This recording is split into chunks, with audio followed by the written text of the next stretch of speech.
Bienvenue dans ce nouvel épisode d'Etc, etc., un podcast queer positif. Parce que oui, on peut être queer et être heureuse ou heureux. Je m'appelle Pauline, je suis queer, j'ai 37 ans et je suis une personne grosse, demisexuelle, pansexuelle et panromantique. Queer, ça veut dire pour moi hors de la cis-hétéronormativité et accessoirement en lutte contre le patriarcat. Aujourd'hui, je vais vous présenter un livre pour enfants que j'adore. C'est Mes deux mamans à moi de Brigitte Marlot. J'ai une histoire un peu particulière avec ce livre parce que lorsque Lisa a fait sa transition, notre enfant rentrait en grande section de maternelle. Au début, Lisa a envoyé un mail à l'école, à la maîtresse et tout, pour expliquer sa transition rapidement en disant je reste ouverte à vos questions, il n'y a pas de souci. J'ai adoré cette démarche de Lisa et je la remercie beaucoup pour ça. Début d'année, la maîtresse nous a envoyé un email pour nous voir. J'étais terrifiée de ce rendez-vous. J'avais très très peur. Et en fait, la maîtresse était peut-être encore plus stressée que moi parce qu'elle avait peur de mal faire. Elle avait peur de mégenrer. Et elle a quasiment jamais mégenré Lisa depuis ce rendez-vous-là. Donc ça faisait très flipper et une fois que c'était passé, ça allait beaucoup mieux. On s'est toutes détendues. C'était un moment très sympa par la suite. Et je lui ai dit que j'avais pas mal de ressources si elle souhaitait en apprendre plus sur la transidentité ou pouvoir parler avec d'autres élèves. On en a déjà parlé dans d'autres épisodes. Je vous invite à écouter l'épisode saison 2, épisode 10, bonus, un an, Lisa et Pauline. Et là, on parle un petit peu justement de cette situation avec la maîtresse et tout. Et donc, au fil de l'année, la maîtresse nous a demandé si on avait des livres. Et j'avais trouvé ce livre, donc Mes deux mamans à moi, avec le sous-titre L'homoparentalité. Une collection qui s'appelle Au cœur des différences. L'autrice, c'est Brigitte Marlot et c'est édité chez Boomerang Jeunesse. C'est un livre québécois. À l'arrière, on a la série Au cœur des différences présente des personnages attachants vivant une différence. Les interrogations des enfants conduiront à d'heureuses découvertes. Par l'entremise de courtes histoires, ces livres permettront aux parents et aux éducateurs de sensibiliser les enfants à la richesse des différences. Par rapport à ce livre, j'en avais parlé donc à mon amie Juliette, qui voulait aussi le recommander à d'autres parents.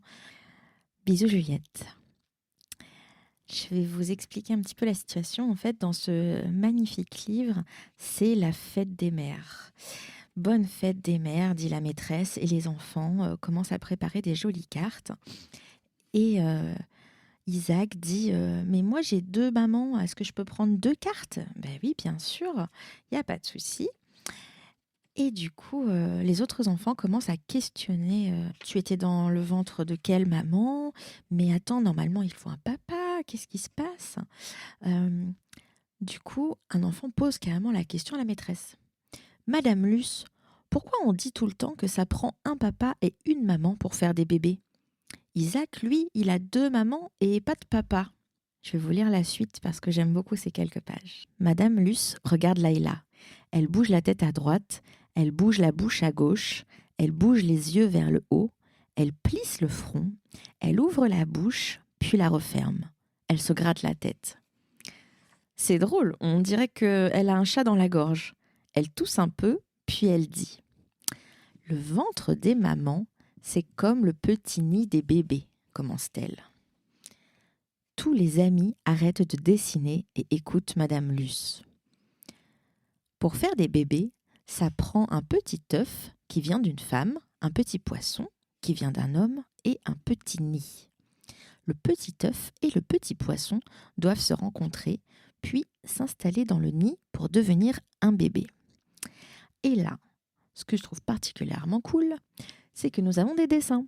Nous avons un bel ovule avec une petite flèche avec écrit ovule, un bel utérus avec une flèche avec écrit utérus et des jolis spermatozoïdes, pareil, une flèche écrit spermatozoïde. Et donc, si deux femmes sont amoureuses, elles ont les petits œufs et le petit nid, mais il leur manque les petits poissons. Une fois qu'elles en ont trouvé et qu'un des petits poissons a rencontré leur petit œuf, ils s'installent dans un de leurs nids et elles peuvent avoir un bébé. Et quand c'est deux papas ? Demande Isaac. Si c'est deux papas, eh bien, ils ont les petits poissons, mais ils doivent chercher des œufs et un petit nid pour avoir un bébé. Oh, Maintenant, continuez vos beaux dessins pour vos mamans. Madame Luce s'essuie le front. Elle a l'air d'avoir chaud. Pourtant, on est tellement bien aujourd'hui. Voilà, c'était juste un extrait de ce joli livre. Et à quel point c'est important la fête des mères, mais la fête des parents est encore plus importante. La fête des gens qu'on aime, la fête des gens qui nous entourent. Et si chaque école pouvait juste célébrer la fête des gens qui nous entourent, ce serait un beau pas en avant, je pense. Je sais que la fête des mères, la fête des pères, ça peut être très important pour plein de personnes dans leur histoire, leur culture personnelle, etc. Mais dans des situations comme le petit Isaac ou notre enfant à nous, c'est toujours difficile en fait, ces moments-là, parce que il se passe quoi pour la fête de l'autre parent ? Il se passe quoi pour nous ? Ok, l'enfant elle a plus de travail à la fête des mères et qu'est-ce qu'elle fait pour la fête des pères ? C'est étrange. Si on pouvait continuer à faire la fête des deux parents, la fête des gens qu'on aime, ce serait d'autant mieux. Et je vous invite à en parler aux éducateurs, aux éducatrices de vos enfants, aux enseignants, aux enseignantes. Vraiment, si vous avez un enfant en bas âge, je vous le recommande et ça fera du bien à notre société. Voilà, c'est encore des jolis mots, peut-être une utopie, mais j'aime vivre au pays d'Etc, etc. Et de joie positive, de joie queer, de queer positivité. Je pense que c'est important de proposer des imaginaires, proposer des jolis livres, des jolis contenus comme ça. Je pense que c'est important de proposer des œuvres comme ça. Et ce qui s'est passé, c'est qu'on a donné ce livre donc à la maîtresse, avec d'autres évidemment.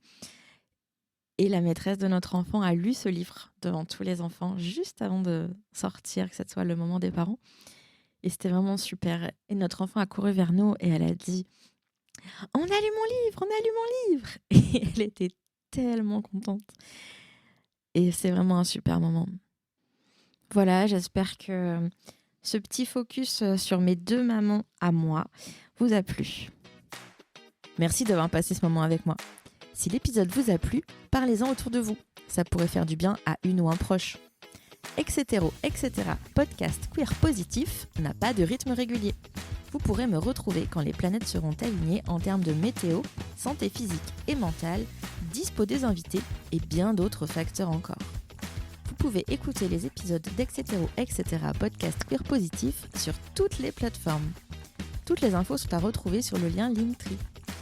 Je voulais vous dire encore et encore merci. J'adore recevoir tout plein de cœur chaque jour. Ça m'aide beaucoup à avoir la force de réaliser tout ce contenu numérique gratuitement. Plein de bisous et à bientôt.